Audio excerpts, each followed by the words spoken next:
صاحب هذا بيجك كعصب تحي ندي رجلي وده سبسكرايب لايك يا شير. بسم الله الحمد لله رب العالمين والصلاة والسلام على رسول الله صلى الله عليه وسلم.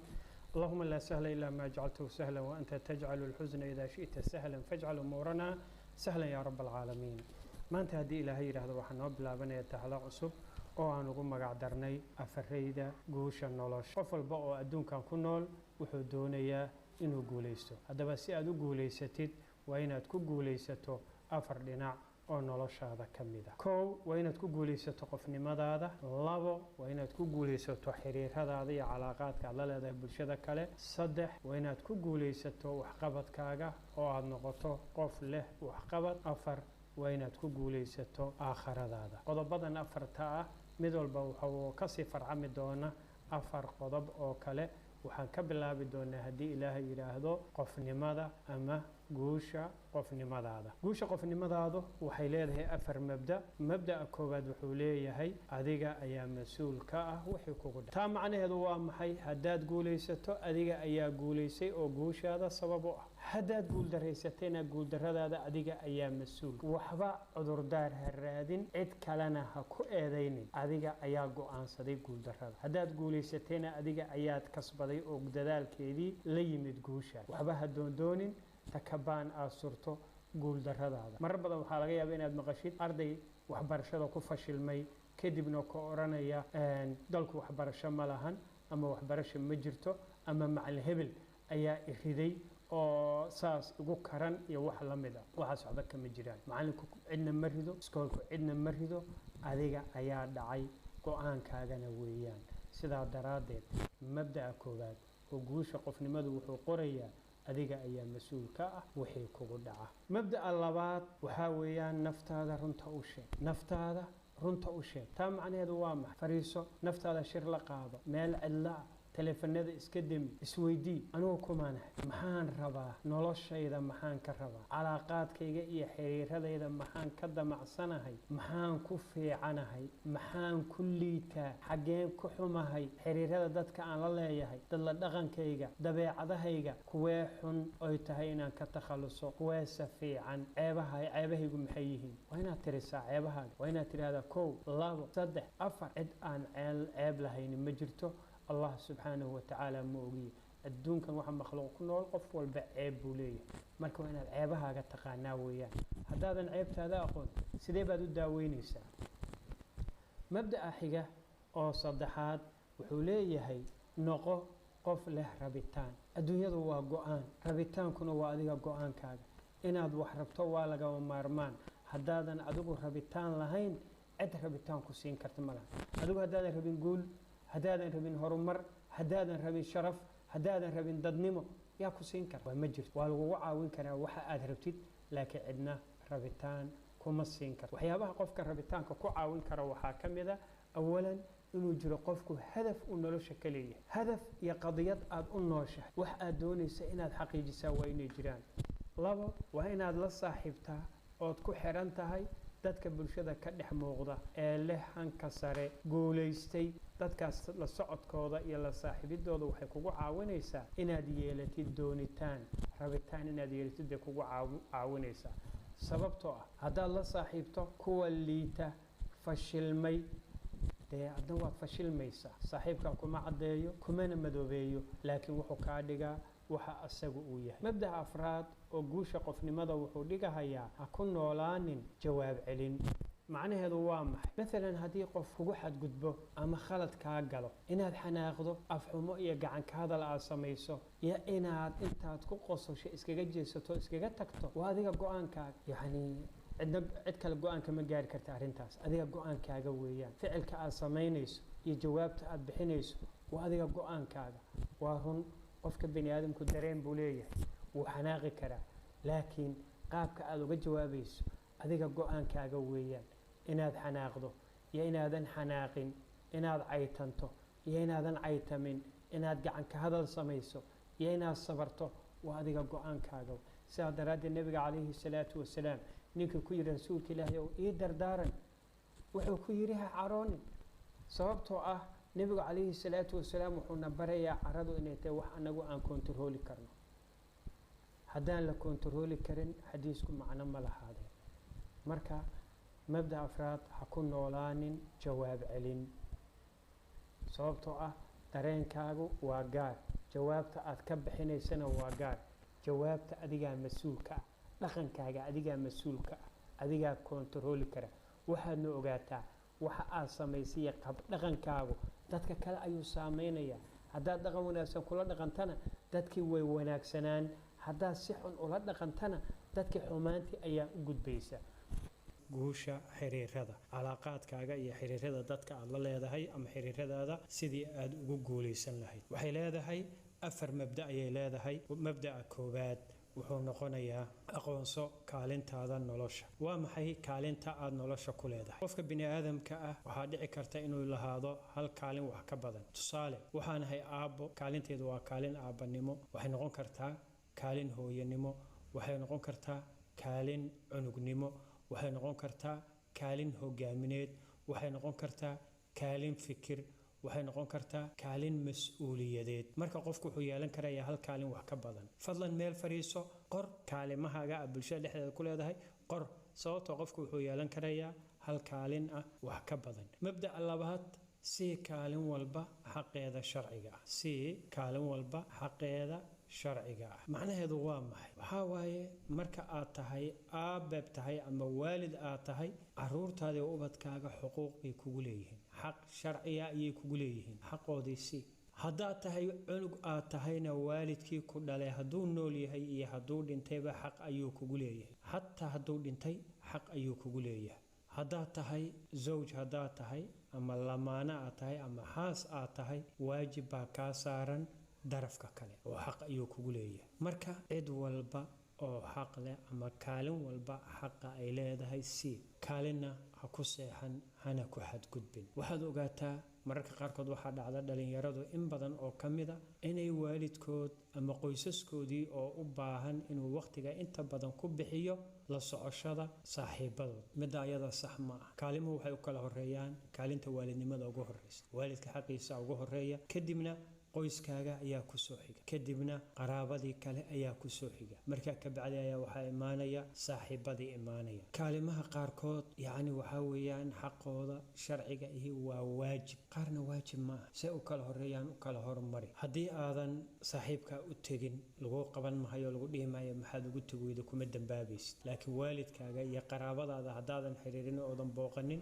waa mid lagu weydiinaya qiyaamo weeyaan. marka mabda'a koowaad oo guusha calaaqaadka iyo xiriirada waxaa niri waa inaad aqoonsataa kaalimaha aad bulshada ku leedahay. 2 waa inaad siisaa kaalin walba xaqeeda sharciga ah. maalin baa waxaa dhacday saxaabiga la yiraahdo Salmaan al-Farisi ayaa wuxuu la bariyay walaalkii Abu Darda habeenkii saqdhex markay tahay ayuu salaatuleyl u kacay. Salmaan baa wuxuu ku yiri seexo, marka loo hadana kacay ka soo yiri seexo. markii habeenkii badankiisii uu tagay ayuu soo kacay, way wada kaceen, salaadii bay tukadeen.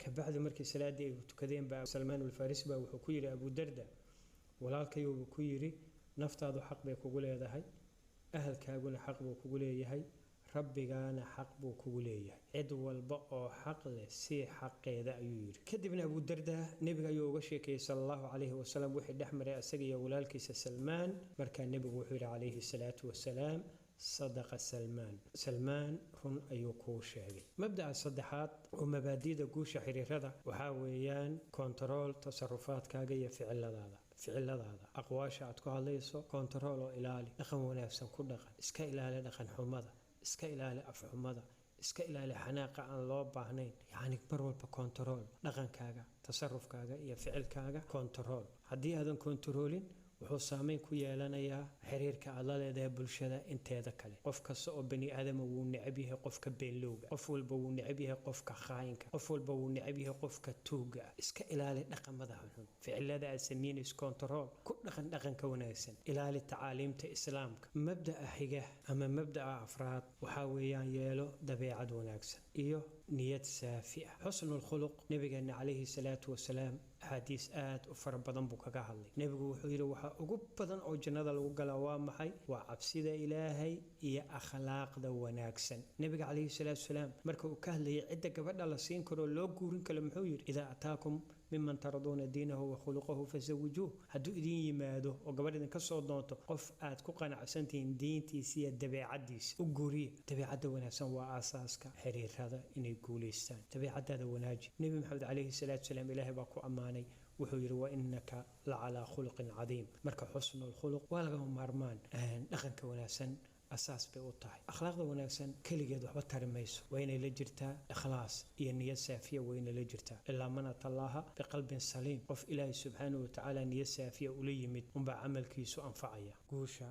لنعا وحقبتك أجا إن تقولي ستا وحيلة هذا هاي أفر مبدأ مركزي أظن نقطة قف وحقبل له سويدي محاجارة أو قبطي محاذو قبطي ريركينا محاذو قبطي حافظة دقنتاي maxaad u qabatay magaaladaada maxaad u qabatay dalkaaga iyo dadkaaga maxaad u qabatay bani aadamka oo dhan haddii aadan waxba tarin ama aadan waxba qaban adiga ayaa adduunka dulsaar ku ah sida uu horey u yiri gabayaagii reer masar ee mustafa saadiq arraafici uu ku yiri haddii aadan dunida wax ku soo kordhinin adiga ayaa dunida dulsaar ku ah haddaba waa maxay waxa gaarka ah ood qabatay si aad u noqoto qof wax qabad muuqda leh si aad u noqoto qof leh wax qabad muuqda waxa laga maarmaana inaad raacdid afartan mabda koobaad dooro majaalkaaga gaarka ah yani majaalkaaga waxaanu la jeednaa xirfad gaar ah ood xooga saarto waqtigaaga geliso majaal waa xirfad ama farsamada aad ku fiican tahay xirfad kale ama labaad haddii ay jirto ka dhigo hiwaayad shay aad jeceshahay si majaalkaaga xirfadaas aad ku fiican tahay waxaa siisaa 50% waqtigaaga geli akhris haday tahay 50% asaga waxaad akhrinaysa ka dhig hadday shaqo iyo wax qabad tahay waxaad qabanayso ka shaqaynayso 50% ka dhig hadday calaaqaad iyo saaxiibo ay noqonayso ha noqdaan 50% dadka aad isku majaalka tihiin xirfadda labaad ee aad jeceshahay ku fiican tahay oo aan u bixinay hiwaayad ayada waxaa siisaa 10% marka majaalka seen ku dooranaya seen ku garanaya majaalka aan ku fiicanahay saddex qodob ayaa xadeynaysa koow waa rabitaankaaga adigu maxaa rabtaa maxaa jeceshahay labo fursadaha aad heli kartid saddex awoodaada saddexdaas arrimood ayaa waxay xadidayaan majaalka aad dooranaysid qodobka labaad xadee ahdaaftaada wax qabad yani hadafkaaga iyo goolkaaga wax qabad xadee xagee rabta inaad gaartid maxaa rabta inaad qabatid ogow hadda kala saar rajooyinkaaga iyo hadafka rajada iyo naftu waxay jeceshahay iyo hadafka farqi baa u dhaxeeya hadaf waa shaqo go'an oo leh waqti go'an iyo qorshe cad si loo gaaro marka deji ama samee hadaf hal sano hadaf 5 sano iyo mid 20 sano yani sanadkan maxay tahay inaad qabatid 12 kan bilood maxaa rabtaa inaad ku guulayso oo dhameystirtid 5 sano oo soo socota maxay tahay inaad qabatid 20 sano oo soo socda maxay rabtaa inaad qabatid oo xaqiijisid tusaale hadafkaygu waa inaan sanadkan gataa beer 5 sano gudahood waa inaan ku dhisaa guri 2 dabaq oo tusaale midaal ma ka wadna ama waa inaan dhisaa isbitaal weyn waa inaan dhisaa xero agoomeed oo qaadi karta 100 ama 200 oo agoon yani qorshe deji qorshahaasoo cad lana qiyaasi karo qodobka saddexaad deji qorshihii aad ku gaari lahayd hadafkaas hadafkii waa sheegtay usaan yoolkaygu waa halkaasaan rabaa inaan gaaro okay wadadaad u maraysaa waa xagee deji qorshihii ku gaarsiin lahaa goolkaaga samee qorshe aad ku gaari lahayd hadafkaaga diyaari wax walba oo kuu sahlaya gaaridda hadafkaaga qorshe la'aan waxba kuma suuragelayaan waa inaad la timaadaa qorshe adag iyo dadaal dheeraad ah si aad u gaarto hadafkaaga ninka la yiraahdo Thomas Edison wuxuu yiri qofku inuu xirfad leeyahay oo hal abuur leeyahay yani 1% baa waxay tahay mawhiba 99 ka kale waxa weeyaan shaqo iyo dadaal baa lagu gaari karaa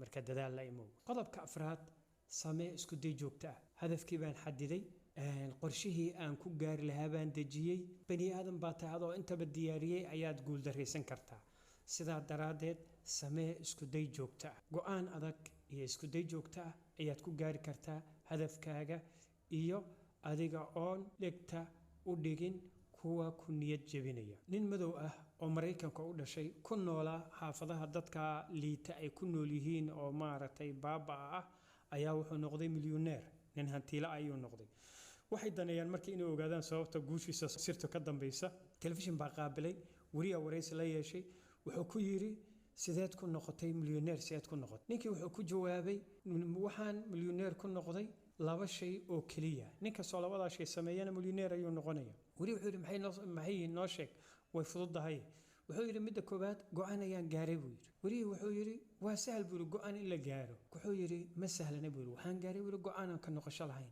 haye midda labaad maxay tahay midda labaad wuxuu yiri waxaan sameeyay buu isku day joogta wari wuxuu yiri waa nin walba isku day kara wuxuu yiri maya buu yiri waan isku dayay buu yiri laakiin waan fashilmay kadibna waan isku dayay haddana waan fashilmay kadibna waan isku dayay waan fashilmay wuxuu yiri 26 jeer ayaan fashilmay buu yiri markii 27aad ayaan ujeedadaydii ahayd inaan milyaneer noqdo aan ku guuleysay ayuu yiri sidoo kale ninka la yiraahdo Thomas Edison oo ah ninkii ikhtiraacay nalka 261 jeer ayuu isku dayay inuu nal sameeyo oo uu ku guuldareysay markii ugu dambeysay ayuu nalka u shidmay markii la yiri 261 jeer ayaad ku guuldareysatay wuxuu yiri maya ma guuldareysane waxaan bartay buu yiri 261 dariiq oo hadii aad marto aadan waxba guul ka gaarayn inaad nal samaysid marka isku day buu sameeyay waxaad ogaataa marka ninka la yiraahdo Albert Einstein baa wuxuu leeyahay doqonnimadu waxa weeyaan inaad samaysid falkii sharci samaysid oo aad u samaysid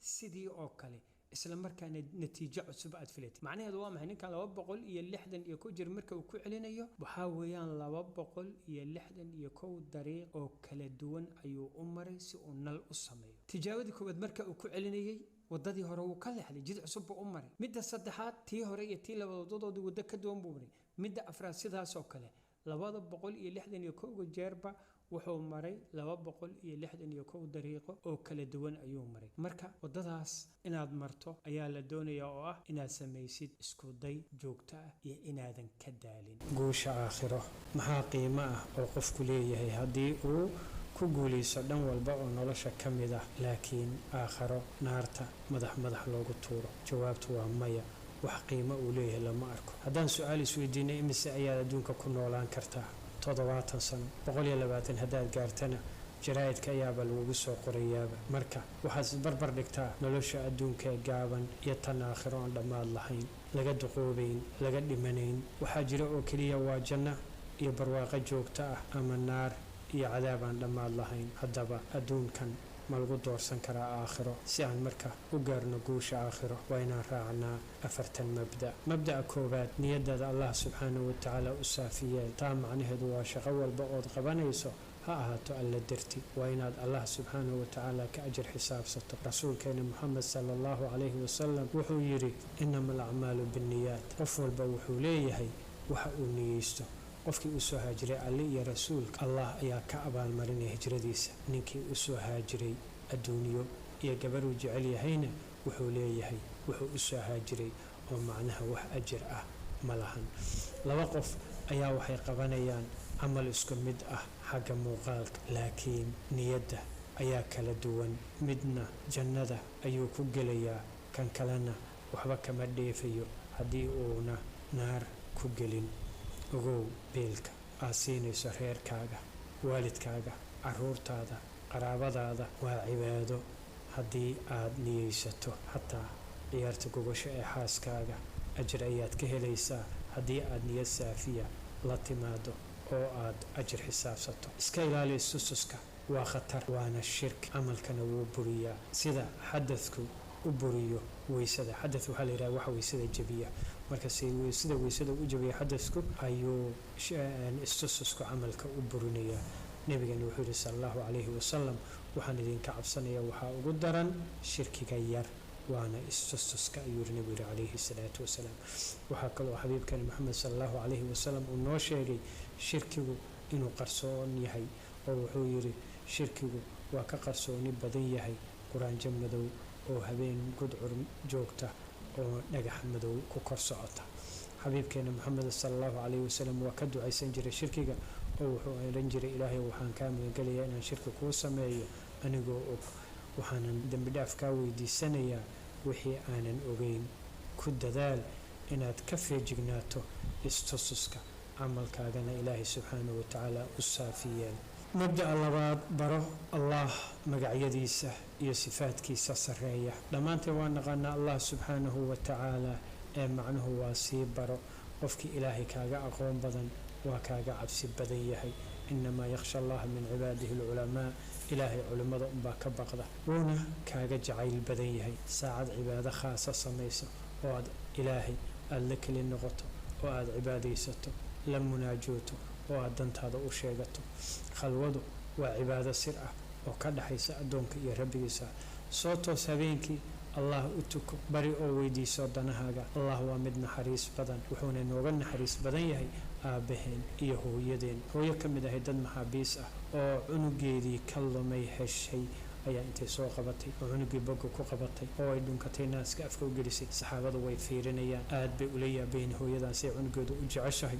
halkaasaa xabiibkeena moxamed sala allahu calayhi wasalam wuu su-aalay saxaabadii oo wuxuu ku yidhi, ma u malaynaysaan hooyadani inay cunugeeda dab ku ridi lahayd? waxay yidhaahdeen maya rasuulka ilaahayow. rasuulku wuxuu yidhi sala allahu calayhi wasalam, ilaahay ayaa uga naxariis badan addoommadiisa hooyadan cunugeeda. sayid cali radia allahu canhu ayaa waxaa sidoo kale uu yidhi, maalinta qiyaame haddii la yidhaahdo xisaabtaada waxaa xisaabinhaya hooyada iyo aabbahabaa ku xisaabinaya, walaahana raalli ku ahayn buuri in ilaahay xisaabiya ma ogiye, sababtoo ah ilaahay baa iiga naxariis badan hooyaday iyo aabbahay. mabda'a saddexaad, baro xabiibkeena moxameda sala allahu calayhi wasalam. baro siiradiisa, baro dhaqankiisii, akhlaaqdiisii, naxariistiisii, dadla dhaqankiisii, cibaadadiisii, salaadiisii, jihaadkiisii. abulxasan annadawi ayaa wuxuu yidhi, wallahi waxay ii anfacaysay ii anfacday qisooyinkii siirada nebiga oo ayeeday iiga sheekayn jirta caruurnimadeedii. wax ii anfacay ma jiraan buu yidhi, macnaha noloshayda saameyn badan bay ku yeesheen ayuu leeyahay. marka akhri kutubta siirada rasuulka sala allahu calayhi wasalam. wallahi asxaabtu waa ka jeclaayeen nebiga calayhi salaatu wasalaam, naftooday ka jeclaayeen. waxaana sabab u ahaa nebinimada ka sokow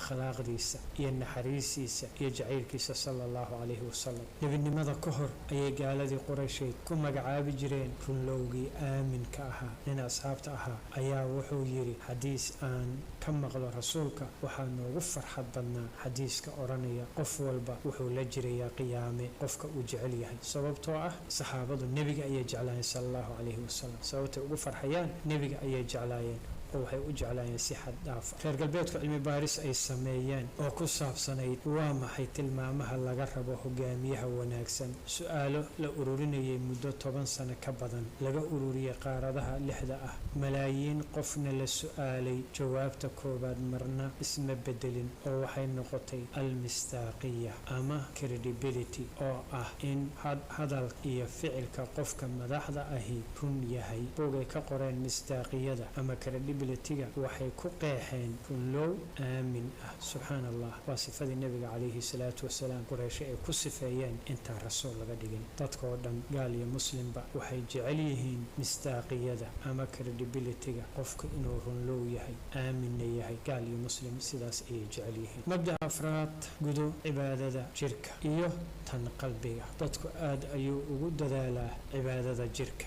salaadii bay tukadaan, way soomaan, waa arrin fiican, laakiin waa in miisaanka weyn la siiyaa cibaadada qalbiga, taqwada, alla ka cabsiga, khushuuca, cibaadada lagu khushuuco, noqoshada ilaahay subxaana watacaala loo noqonayo, towbadii. waa wax fiican in aan salaada tukanno oo aan wanaajino, laakiin salaad aan khushuuc lahayni qiimo ma lahan. aan ku dadaalno cibaadada qalbiga, waa inaan raadinaa oo aan akhrinaa kutubada loo yaqaano alraqaa'iq oo ah kuwa jilcinaya qalbiga. waa inaan ku dayanaa culimada u toosan wadada alle subxaanahu watacaala. ilaahay subxaanahu watacaala waxaan ka baryaynaa inuu naga dhigo kuwii wixii aan maqalnay ku intifaaca. mowduuceena maanta intaasuu ka ogyahay. subxaanaka allahuma wabixamdik, ashhadu an laa ilaaha illaa anta, astaqfiruka wa atuubu ilayk.